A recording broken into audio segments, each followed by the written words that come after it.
Hi, I'm Rob Vanstone, and welcome to what I am certain is the 42nd edition of the Rider Rumblings video podcast. I remember this now because I'm using Rider uniform numbers to count. So last week was Tyrone Brackenridge. This week is Eddie Lowe. Good one. Next week is Ted Ernest. So the week after is Roger Aldag. We'll give everyone the lowdown on all that's happened in Riders since I've been on my vacation. Yeah. Your vacation. Our special guest today is Murray McCormick. Welcome. I'd like to take. His seat's still warm from Trent's butt, keeping it hot. And so Trent will be back the next. I know he's got a little. Next couple of weeks. He's kind of put some odd feeling to this seat. Maybe I should try to find out what he's doing. Trent's been exceptional. We're gonna the next couple of weeks. We're going to be a little more thematic, barring any unanticipated big news emanating from Riderville. Next week we're going to discuss favorite Rider memories. Trent and I both grew up watching this team, and between us, we've got more than 100 years experience of watching the Saskatchewan Roughriders. So we're going to throw that around. We invite viewers, readers, listeners, the audience to submit any suggestions or recollections that you'd like us to incorporate into the show. Those can be emailed to me at rvanstone@postmedia.com. So that's going to be next week. And then the week after, we're going to talk about favorite Rider players over the years and notable Rider players and quirky Rider players, just to focus on the player angle. So again, if you have any Rider players you'd like to demonstrate your affection for, rvanstone@postmedia.com. I'll be absent. You're not going to send in any questions? No. I'll be recovering and enjoying my brand new hip. Yes, Murray's having hip replacement surgery. Now, Murray is a marvel. Murray's going for his third hip replacement surgery. He's the only person I know with 3 hips. I know. They're supposed to be even numbers. How do you get 3 hips? Well, 3 surgeries. I know, yeah. I'm going to be hip to the cause, but I'll be back fresh and sound end of April, hopefully. Yeah, we're not sure which year, but he'll be back at the end of April. We always solicit questions from the audience. We have a couple this week. They're quite similar. One is from Dave McLean. Notice the information transmitted is intended only for the person. Oh, sorry. Oh, that was hi. Yeah, I get those ones too. Hi, Rob. Hi, Dave. Do you think Weston Dressler is somebody that the Rough Riders would be interested in bringing back, given his free agency status? The guy is dependable in so many ways, which echoes the sentiments of one Kevin Ellis. Hi, Kevin, who was wondering about Weston Dressler and the thoughts on him possibly returning to the Rough Riders. And he also said, and now that Chris Jones is gone, it was tough to see the big 5 of Dressler, Chick, Durant, Getzlaff, and Bag get treated the way they did, being shipped out of town or wasted away on the bench. Wondering if he thinks the Riders will do anything to say thank you to them, and says that all 5 are Plaza of Honor worthy. I would totally agree on that account. Chris Getzlaff retired. And the Riders did it up really nicely for him. I wouldn't be surprised to see Darian Durant eventually sign a one-day contract with the Rough Riders and retire a Rough Rider. I could see that happening with Weston Dressler. I could see that happening with John Chick. And I'm sure when Rob Bagg retires, and I know he still wants to play, they'll do something nice for him too. It's an elite 5. So Kevin and Dave both want to know about Weston Dressler. So do I, Murray. Oh, geez. Answer the Weston Dressler question. Well, I guess because we talked about this last before I went away, we talked about how important Weston Dressler was to the Winnipeg Blue Bombers when he was on the field. They were 5-0 or something like that. Some incredible. They only lost one game in the regular season when he was on the field. Yeah. They lost the playoff game as well. So he can still play, but I just don't see him being in the Riders' plans. For some reason, I don't know why. I just think they're going to be going youth. Got him get younger. They already got a couple of 30-something receivers that are providing the leadership stuff. Like you look at Neiman Roosevelt and Manny Arsenal if he comes back. Corey Watson's throws 35. Yeah. So you really, how do you fit? And I don't mean this and you don't know if Arsenal's going to play. Yeah, and I don't know how you could disparage about what Weston Dressler's done, but don't they have to get younger? And I know everyone's heart's behind Weston Dressler, and I've always said I've never seen a guy practice harder than Weston Dressler, and it still goes to this day. Every rep, every moment he was on the field, he worked his butt off, and I've always admired him from that. But I just don't see room for him in the Riders right now. Isn't he better than what they have, though? That's true too, but don't you? But you have to find something better and younger. I think this 30-something movement just isn't quite cutting it. But if you look at it, though, that's the direction they're going. I know. If you look at their free agent signings, by and large, they're signing older players. So why would they draw the line in this case when they haven't drawn that line with Neiman Roosevelt, Manny Arsenault, Micah Johnson, Zach Collaros, Corey Watson, Just because it Am I just doesn't missing any 30-plus? No, and it just doesn't seem like something they do. But I'm not saying it's never going to happen. I just think I'd be surprised. I think we would have done it by now. It's been a month, and that's what surprises me is that nothing's happened with Weston Dressler since in a full month since the free agency period began. Yeah. Have teams reached out to him and expressed an interest? Is he pondering retirement? He doesn't. We don't really know. No, and it just. And you've tried to contact him several times, and it hasn't gone anywhere. And maybe he's making up his mind. Like Weston's, trying to decide. I wish it'd be nice to have him back. I think they'd add something to it, but I just don't know if he's in their plans. And I can't say the definitive reason why, other than that they got to get younger. They've got to start rebuilding and reloading with younger, better receivers and what. And they've got some. Yeah, Kyran Moore looked okay last year. KD Cannon showed in a few cameos that Shaq Evans. He could be Shaq Evans. Yeah. Had 785 receiving yards and no touchdowns, which is the most yards by a receiver in league history without a touchdown in a season. Wow. And Jordan Williams-Lambert, could be back, but maybe not till September, I would think what's going to happen with him. But so they do have some youth there.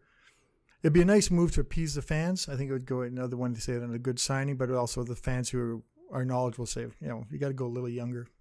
So, but again, that's what they haven't really shown an inclination to do.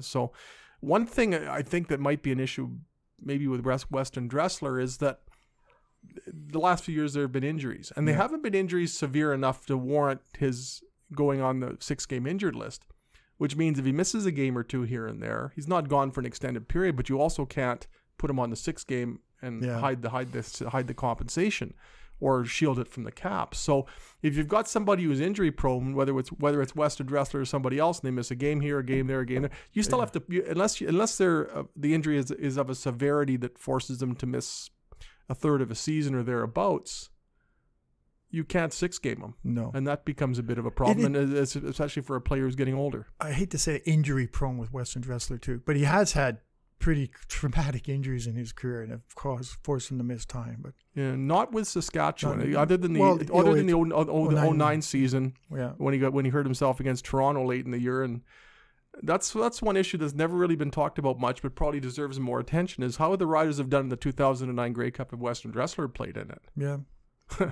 Yeah. That and it was only a 1-point game. What kind of difference would Weston Dressler have made? I think he can count. Maybe, So maybe. Sorry, that's too soon. So it's that one will always be a raw nerve. And the first 10th anniversary is approaching of that. I know, you talk about favorite Rider memories. I hate to say it, that's one of mine. The 09 Grey Cup. It really. I know the winning is a big one, but that one, just as a reporter and as a journalist and everything, you follow the thread of the team, and they win the Grey Cup. And then they lose the Grey Cup. And there's never been an angle quite like it. I know. We're all going like, how does this happen? And I know it's maybe not a favorite memory, but it's one of the most vivid. It's an enduring memory. It's one I'll never, ever forget. And whenever I do retire, it'll be someone say, vivid memories. It's that night in that press box. And we're all going, it's true. Yes, Riders win the Grey Cup. And only my second year on the beat. And then they lose it. And for that 35 seconds, or how long it was. It wasn't even that. It was as long as it took a lot of the players to go from the sidelines to about halfway toward the hash marks, and then come to a screeching halt when you see that the field is littered with flags. Yeah. And what still bugs me about that game? I go on my tangents on this thing, so I'm going to do this one more time. They called a timeout right before the Louis Sakota 59-yard punt. Mm-hmm. And it was the Riders' final possession. And first down, they tried the predictable run to West Cates. It went nowhere. Second down, they threw a short pass to Rob Bagg, who was hit by Chip Cox and suffered a broken collarbone. So then on third down, before they punted, they called a timeout. Okay. And then Louis Sakota lets loose with a 59-yard punt that's fumbled, almost recovered by the Rough Riders. Yeah. Montreal marches down the field, gets a field goal. The whole thing happens. But what was the point of calling the timeout before the punt? I remember that. And if they hadn't called the timeout there, they would have had it at their disposal in a situation where you would customarily ice the kicker. Yeah. And if you're icing the kicker, you've also got time to go 1, 2, 3, 4, 5. That's where they blew it as much as anything. Calling that timeout when you There's no Is reason that a on Ken Miller? earth. Is that a Ken Miller mistake? That's a coaching error, and Ken Miller was the head coach. Yeah. And that is the one, again, that hasn't been talked about a lot. But that timeout, there was no real reason to call it there, and that's what allowed the chaos to reign on what turned out to be the penultimate play of the game. Remember AC, Anthony Cavillo kept reminding me how much of a deficit the Alouettes came back from too. He said, we don't get credit for coming 16 back. points. 16-point deficit, basically in the fourth quarter. And the two, I think it was two third down conversions in the last drive, maybe three. Yeah. And remember the quick slant to Jamel Richardson? Yeah. Lance Frazier could not have covered that play any better. Mm-hmm. He was from you to the microphone. Yeah. And AC put the ball low and away from their defender where only Jamel Richardson can get it. An absolutely perfect throw. Few inches to the left, few inches to the right, and the Riders stopped them on third down and win the Grey Cup. Yeah. But that throw to Jamel Richardson, that was a money play. Oh, my goodness. And Lance Frazier had him basically shrink-wrapped. Yeah. But a big receiver, and you put the ball where he can get it. And kind of similar to what James Wilder did to Sam McGuavin back in that East final. Now, McGuavin had him covered. It was a wheel route, and then when it's talking about that Toronto game, that Toronto beat him to go to the Grey Cup. But Sam McGuavin had him covered. He had a step, but it had to be a perfect throw. Yeah, it was a perfect throw. It was exactly what they needed to do. And then Cody Fajardo, who is the Riders' backup quarterback, scored the game. Is he? They've got to be. I knew that would get you wound up because I don't think I think they're really going to do this. Well, they think they would have signed someone. I think Kevin Glenn doesn't sound all excited. I don't know who's going on with him either, but who else is there? Do you bring in a guy like Kevin Glenn or? I would. Yeah. I mean, Zach Collaros, you've got the concern a year ago was about his susceptibility to injury. Yeah. Concussions was a concern, and nothing that happened last year enabled that concern to disappear. In fact, it's only a greater concern now. And they don't have a proven safety net behind him. I know. That's Cody. Didn't we start the off season with this conversation? Yeah, it's been. Didn't we talk about that all season? Rewind to Rider Rumblings number 30. What? 34. All of them. Like Rider Rumblings number George Reed, and we're probably. It's one of those things. I say people when I was talking about all the good things they kind of done this off season. They still didn't address the quarterback position, and it's probably going to be Chris Jones's legacy. That the quarterback position may be the one that keeps holding these guys back. Yeah, he did not leave the cupboard full but of options there. I know. At the same time, he got the best quarterback he could at the time last year, and we've been through this many, many times. But the guys didn't want to come here and play for $780,000, which is kind of what Bo Levi was thrown at, some of that area, over $7. So if the guy don't want to come here, you can't make him come. So I don't know what they do to get a better quarterback and building the team, finding a quarterback and developing one. It's almost like a crapshoot now if they get that. Thing is, if there's a year to do it, this is the one though. You've got a new GM, you've got a new coach, you've got a new order, and I think you have a bit of a honeymoon. If you were to invest time and resources and patience in developing a quarterback, providing you have the quarterback who's worth developing, yes, I think people would buy it. And if you have to endure some lumps along the way, so be it. But what's happened with bringing back Zach Collaros is I think it's kind of eliminated part of the honeymoon period. Yeah. I mean, the thing is though, the case for Zach Collaros is, you look at the game again in Calgary last year when he played tremendously. He never got the chance to go to Calgary again, and he didn't get a chance to go to Calgary again because he was hurt for the game against BC, and Brandon Bridge was awful. If they win the game against BC, against Winnipeg, and if they have Zach Collaros, they probably win that Winnipeg game. Yeah. A wide open Naaman Roosevelt is not going to get missed by Zach Collaros. So he didn't get that second chance to go back to Calgary, and that's where he played, I think, his best game as a Rough Rider. So the positive, and a lot of the times been accentuating the negatives with Zach Collaros, but that's on me largely. But that's what we do. If you look at that Calgary game, if he can replicate that, man, that's asking a lot for him to do, and then stay healthy. But he's shown he can do it. There's all that buts and stay healthy, and then he do things. And as I mentioned in his press conference, he looked happier. Maybe there's less pressure on him. And there's always pressure on quarterbacks. I don't mean that in the pressure in the sense of it's weighing him down, but there's less. expectation. No, there's expectations on him too, because they've got a pretty good defensive team and special teams that can get somewhere if the offense can go somewhere with the quarterback. It's been so quiet lately though, and I know it's just because it's quiet doesn't mean they're not doing anything. There's pro days all over the states right now. There's pro days in the state in Canada. The scouts are all over trying to find these guys, trying to find their next player. So it's kind of a busy season, but it's quiet. But maybe we can talk about the CBA talks started yesterday. I know you were probably dancing on the ceiling to hear that they actually started to talk. Jets. Go Jets. Yeah. I mean, are you optimistic about these first 2 days of talks? One day. You know what? It's a weak union. It's historically a weak union. It's structurally a weak union, systemically. So ultimately, the CFL will get most of what it wants. And plus, there may be some olive branches thrown in the direction of the CFLPA, but it's not a strong enough union to withstand a protracted, to even initiate, let alone withstand a protracted. But Randy Ambrosie and the Board of Governors had a brilliant negotiating move when they said no signing, no off-season bonuses. Like, what a way to make these guys all of them are struggling, except the quarterbacks. But even they need their money in the off-season. What a great strategic move. Like, and I'm not saying it in a great sense. Somewhat inflammatory, though. Yeah, it is. But it says, this is what it's going to be. We're not going to give you our money to have you guys go walk out of training camp or get locked out. So it creates the urgency. Yeah, so they had to do that. That's the only thing the owners could do. And I know great makes sound like it's a good negotiation move. And that's what this is, labor. This is not just football. This is labor. And I think Randy Ambrosie knew what he was doing, or I think it was Jeffrey Orge maybe started the wheel rolling on that. No, I think that was Ambrosie's baby. Yeah. The thing is that the players found the current CBA so horrible, they could have decided not to sign without signing bonuses. But many of them have gone ahead and done so. Yep. And that to me demonstrates that there's just not going to be a lot of staying power with any sort of militancy. I don't know how, and we talk. What is their power? They can't play and they don't get paid. They don't get paid for training camp anyway. Yeah. So the fact they missed training camp is not going to be a real hardship for them. No, and that's where they blew it last time. They look at the exhibition season. The teams get the revenue from exhibition gates. Players are paid nominally. So at least make the teams feel the heat by costing them an exhibition gate. Yeah.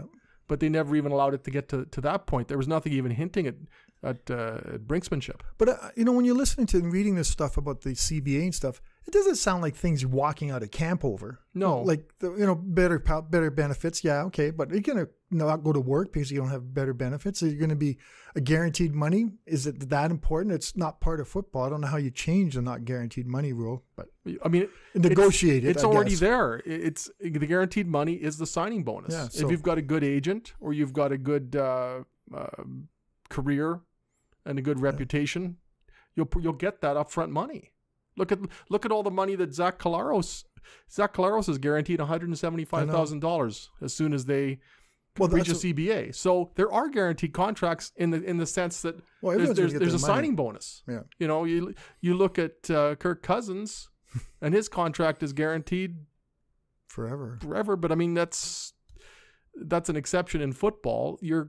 But the key is going to be get your signing bonus, get your upfront money. That's you're not going to get guaranteed contracts in the CFL. You'd have to go to the absolute. And I don't even know how they can raise the salary cap that much. Like, they know there's TV money there, and they talk about $70,000 a year, but that's a big bump. And that's asking, where's that money going to come from? It's going to come from the veterans, and so the veterans aren't going to. They're not going to sell out themselves for the sake of young players. It's a problem with all sports. The veterans aren't going to sell it to this unproven rookie to come in and make more money. We give away my money, which makes sense. But I think it's getting so polarized now. We're on the same team. You can have somebody making over $700,000 and somebody making barely more than $50,000. Yeah. That's. And for a ridiculous. first-year Canadian kid out of college, a $50,000 salary isn't bad. If you talk to people in accounting and all these other regular world jobs, they would take a $50,000 a year salary in a minute. But in football, which only it basically is a minute because your season's over so quickly and your career's over so quickly. So it's not very fair for football. I think they deserve to be more. You have to be able. These guys have to make a living to be able to do their jobs full time. I think is what the problem with it is right now. They can't. They have to pay for their own most of their own training stuff. They got to buy supplements. They've got to buy protein, as you and I are finding out. Yeah, protein ain't cheap. Protein. We're learning about that stuff, and it's Protein powder is like $100 a bag. And those guys, and we're not. I should get a job selling protein powder. We're taking two scoops a day, and we're just trying to lose weight. Those are the only scoops we're getting, Murray. Yeah, Sorry. True, yeah. But it costs money to play football, and these guys are putting in all their time and all their efforts in the off season. I know if you sign with the Riders, you have one of the best facilities, and you have all the options and everything available to you. But if you're not signed, where's Weston Dressler going? Level 10, I guess. I'm assuming he's working out there. Yeah. And he's such a good guy. I don't know what they charge, but it costs money to play football. And if you're making $55,000 a year, and it also costs you. And you haven't had a check since November last playoff game. It also costs you time in your 20s and even into your 30s when you can be establishing a career outside of football. Yep. So when a lot of the people you went to college with are 8, 9, 10, 12 years into their careers, you're in your 30s or late 20s and trying to play a bit of catch up. Yep. If you're a good player and you've got a good name, that'll stand you in good stead. But if you're number 44 on the roster, I'm not talking about Roger Aldag. I'm talking 44 overall in terms of depth chart. Special teams players. You're not going to be able to parlay that into much. And to what extent are you preempting the rest of your life? A guy like Patrick Lavoie, like he's played along, but he's pretty smart, pretty intelligent guy, and he's going to go on to something in his career. But he's starting 9 years behind everybody else. Yep. And just have the joy of playing football. I don't think he makes big money either. It's just going to be, as you said, I think you touched a little bit about it. I wonder what the players say these $700,000 salaries aren't going to make any difference in the locker rooms, but they got to make a difference in the locker room. Like if you and I'm looking over and you're making 10 times as much as I am. I am. I know, but you're better than I am. So well, yeah. The thing is, though, it doesn't bother me. Whether you're a $55,000 a year player looking at somebody making $500,000, $600,000, $700,000, is it any different? If I'm looking at somebody in the same locker room making 10 times as much as I do, what's the difference if he's making 12? Yeah. You're still looking at an exponent when you're comparing the salaries. Mm-hmm. So I just think it's created a weird. Can he help me win? You and I. If that quarterback can get me a Grey Cup bonus, that's fine. Ride those coattails. The bonus is the bit, but we've never seen this sort of explosion in all teams with quarterback salaries. There's usually one or two. No. Yeah.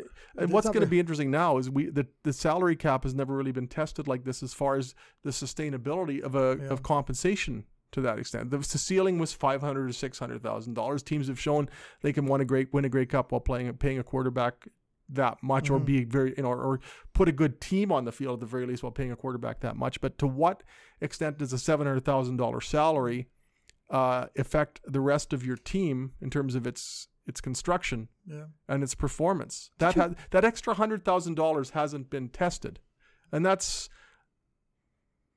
that'll be interesting to see. To what Calgary has never had to push it that much with Bo Levi Mitchell. Yeah. Now, how does that affect the rest of their roster? You've talked about in your columns. Did Zach deserve the money he got for last year? Would you have? Or is that just the way the going rate of quarterbacks now defined what he had to get? I think that was fair. He took what will likely be in terms of guaranteed money. He took about $100,000 less. Has the opportunity to make more. Almost what he did last year if he cashes in on all the bonuses. I think when you look at the market value, it was fair. Mm-hmm.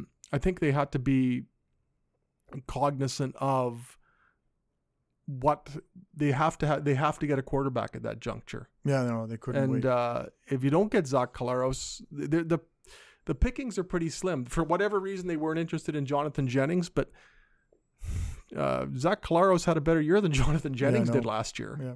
As much as it's easy to pick holes in Zach Collaros' game, and if you look at Jonathan Jennings, he had Brian Burnham to throw to. I think they had a better arsenal in BC than they did in Saskatchewan. So I think it was a fair deal. Some people have said, well, I think he's making too much. Why didn't they just sign him for like $150? Or he wouldn't have come. No. He's the starting quarterback. That's the thing is he is the starting quarterback, and the starting quarterbacks get paid. Maybe I guess we could say $400,000 a year now. Is that pretty well the going rate? Yeah, if he performs well. Yeah, he's got to perform well. Yeah, they'll be able to accommodate that within the cap, and it gives them some flexibility. And they haven't spent any money on a backup quarterback in terms of a significant salary. No. So if you look at what they're paying the quarterbacking position now, it's pretty low. I'm sure if you look at Ottawa and Jonathan Jennings' salary and what they paid to re-sign Dominique Davis. Ottawa's paying a lot more money for quarterbacks than the Rough Riders are. It's interesting. Maybe can we lament the loss of CFL week, which probably would have been around this time? That was a fun week. You know, that was the first week. Yeah, and it's because of the bargaining. And you couldn't really ask the players to come and sell the league when you're saying, no, we don't want you. We don't want you guys to take money. So that was a good, and it kind of what happened about this time of year, you know, maybe another week or two, but it was a fun time, lots of exposure for the league. We all, post media went big time on it. We all were over there covering, which we all went to the CFL meeting. So I miss that. And I'm going to lament the loss of the trial camps in Florida. I felt I did my best work down there. I really think in a lot of things, I'm looking at you, Andy Ambrosi. You've taken away what was really a great opportunity for me to cover the league. Thing is, though, why didn't they? Sorry. No personal agendas here at all. No, not at all. No. Why didn't they just get on this earlier, get it done, and then you've got a CFL week, and you've got ways to. You talk so much about markets in this league that need some, not you specifically, but in general. There's markets in this league that need bolstering, and they're impeded in terms of promoting their product during the offseason because the players have been instructed not to go out of their way to help sell the teams. So, get the deal done. Everybody's happy, and then you can have a CFL week. It's a great marketing opportunity for the league. You can get your players out there as opposed to this blackout that's in effect right now. How is that helping? Season tickets aren't sold during football season; they're sold now. Yeah. So get the deal done. They've known about this deadline for 5 years. Yeah. Why are they only starting to talk now? It's absolutely ludicrous. I don't know. Excuse me. Sorry about that. Yeah, no, it is crazy. Want some Winnipeg Jets protein powder? Crystal Light. Oh, Crystal Light too. Pink lemonade? No, thank you. But 10 calories that's preserving. My best. I know. It's my favorite kind. Isn't Crystal Light good? Pink lemonade? Are you a pink lemonade guy? You can go my cup. Pink lemonade and lime. That's all I have in my cupboard. Mary and nuts. I just discovered this. My trainer, Michelle Burns, I told her water was, as much as water is a very popular item, I was getting sick of just plain water. And she said, get some Crystal Light. Yep. Can we get Crystal Light as a sponsor? 10 calories per serving. I can show you in my pantry. There's a spot about this long, and it's all Crystal Lights.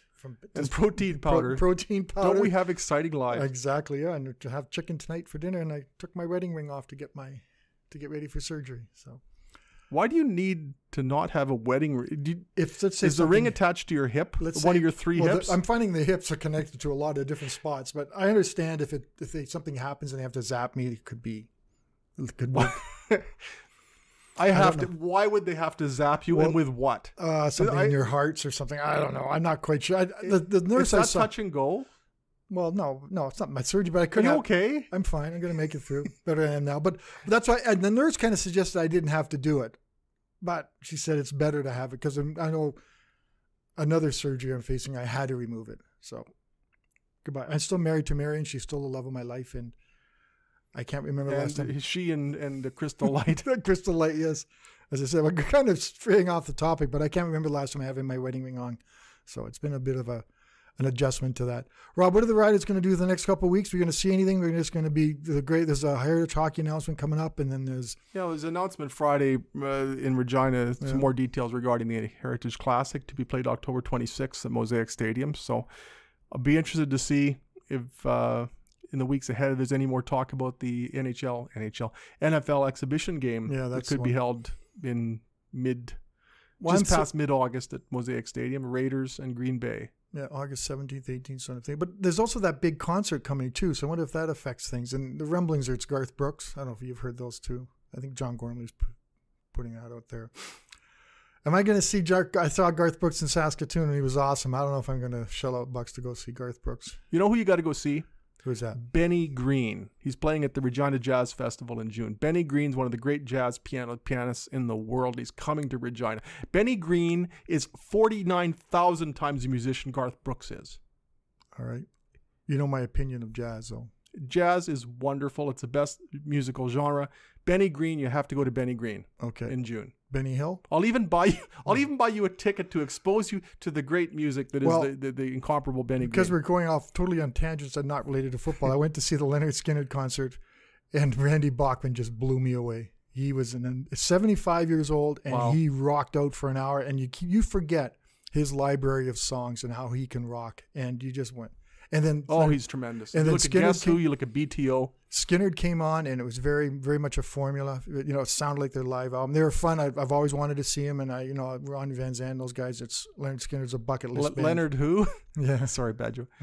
It sounds like a heck of a concert. It was it was an older crowd, and they were into it. It was a great place. It was one of the best ones. And Randy Bachman set the tone. And if he ever plays a show by himself, I'm going to go see him. Randy Bachman trivia. You know, the old quality with the Quality Hotel across from the DoubleTree. Yeah. When the Guess Who were in their formative years, Burton Cummings, Randy Bachman, perhaps other members of the group, when they came to Regina, they would stay at the old, I think it was called the Westward then. Yeah. And they wrote some songs. Yeah. I think it was These Eyes that was written. She Came Undone. He said he wrote it. Was Undone written, which is basically a jazz song. Yeah. But it was written at the Westward Hotel, which is now the Quality Inn. Yeah. He said he wrote that song there too. So he had very little chatter, but boy, he sure played so. And so did Leonard Skinner. Musician. Leonard Skinner they're tremendous. When they do back-to-back Sweet Home Alabama and Freebird, my daughter won't let me dance to Freebird at her wedding, but maybe one day. Well, you got 3 hips. There should be lots of gyrating with the tune with 3 hips. Yes. Anyway, it's finally, as I said, my hip has finally come in. So before we could discuss the Lavalin scandal. We could discuss the CNIB scandal, but we've gone on enough tangents already. Murray will be back at some point in April, perhaps with a 4th hip. 4th hip. I think I'm going to just try to keep it an odd number of hip surgeries. I wish you all the best in recovery, and I hope the podcast recovers as well. I'm wishing my surgeon the very best. He's the one who needs all the luck. I'm just going to be sleeping. You should have gone to see Bryan Adams, Cuts Like a Knife. Oh, that'd be good. Isn't that clever? Oh, yeah. Do you want to read want to send us off? Sure, I'll send you off on this because I won't be answering any questions. You can send some questions in, Murray. You're going to have all this time, all this idle time. Please rate us on iTunes and leave a review. It helps us grow the podcast. If you'd like to send us a question, you can email Rob at rvanstone@postmedia.com, and we might read your question on the show. If you want to know how to spell that, it's rvanstone@postmedia.com.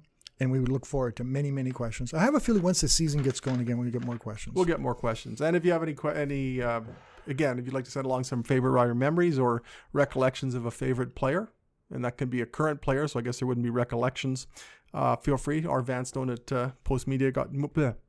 I always bungle this. I know. Hey, how about it's my own address and I can't get it right. How about a shout out to Ben Hebert and Colton Flash? rvanstone at postmedia.com. Yes, both of them look like football players. Man, it's funny, Ben Hebert was a football player. When he was named the top lead by TSN, and I kept thinking he changed the game. Like he went from these leads were always a little bulkier, but he went to weightlifting to linebacker shoulders to leaning it on the broom to the tick shots. He was very deserving of that honor, and good for him. And Colton Flash, Saskatchewan curlers are winning Briars. They start winning over Saskatchewan. So that was a good move for Colton Flash, a good young guy. That's so pretty cool to see them. But at least the Guess Who wrote some songs in Saskatchewan. That's true too. Anyway, they took care of business. For the multi-hipped Murray McCormick, I'm Rob Vanstone, and we look forward to.